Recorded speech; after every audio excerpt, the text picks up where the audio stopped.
Barrios gets beat up as another Blue Jays starter struggles to begin the season. Hey everyone, welcome into another edition of Long Ball. Rob Wong, joined alongside by Toronto Sun Blue Jays beat writer Rob Longley, who joins us from Kansas City as the Blue Jays continue to struggle out of the gate. Rob, specifically the starting pitchers, Alek Manoah, Chris Bassitt, Jose Barrios, all with subpar starts to begin the season. What is going on with the Blue Jays starters?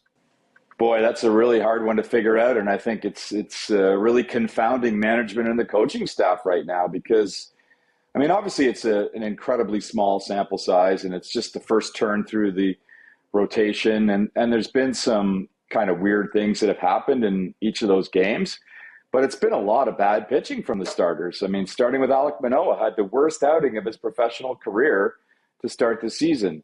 And then you move on to Bassitt on Sunday, and the guy, again, he also had the worst start of his major league career, and really was shell-shocked, allowing 3 home runs in the first inning and you know, basically taking the Blue Jays out of the game right from there.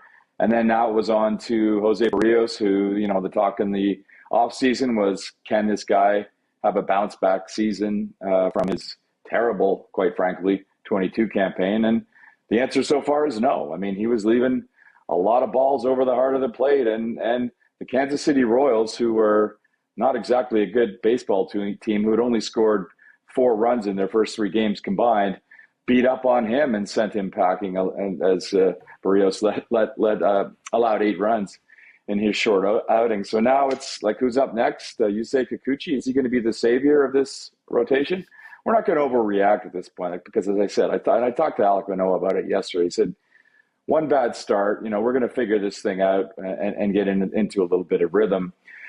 But when you start a season like this, when that was a season with so much high expectations, it definitely has to be somewhat concerning within that clubhouse.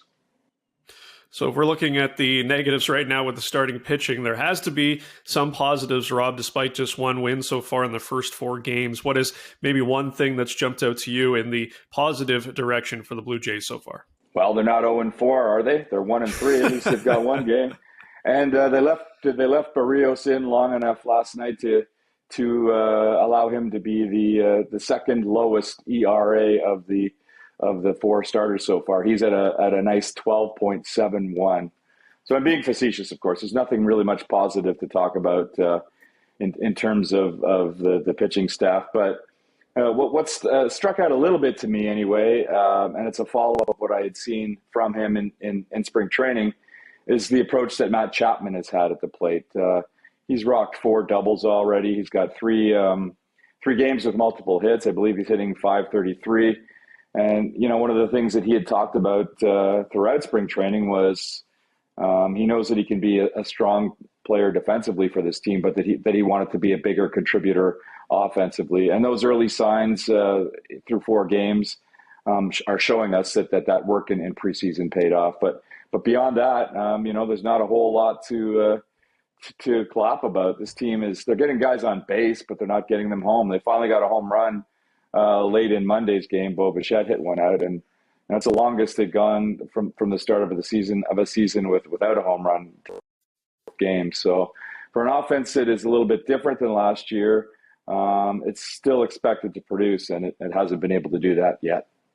Well, it has been a tough start for the Blue Jays, but luckily for them, there's still 150-plus games remaining on the regular season. As always, you can find Rob's Blue Jays coverage at the Toronto Sun or on Twitter at Longley Sun Sport.